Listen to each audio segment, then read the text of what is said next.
Hai kawan-kawan, saya AutoCAD Coach. Hari ini saya nak bagi tahu semua berkaitan fungsi attachment dekat AutoCAD Cloud Accounting. Mungkin anda pernah fikir saya nak simpan maklumat penting yang diberikan oleh supplier untuk rujukan pada masa depan.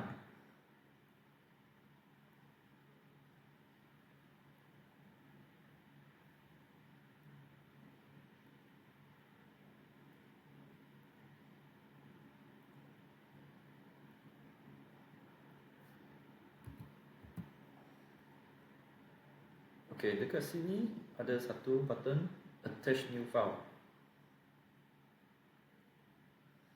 Okey, maklumat yang penting you boleh save. Save dekat sini, then save. So, lain kali kamu patah balik dekat sini, you dapat jumpa attachment ini.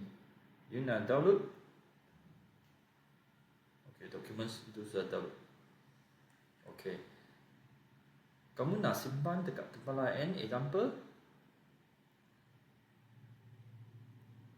quotation, invoice, cash flow entry juga dapat.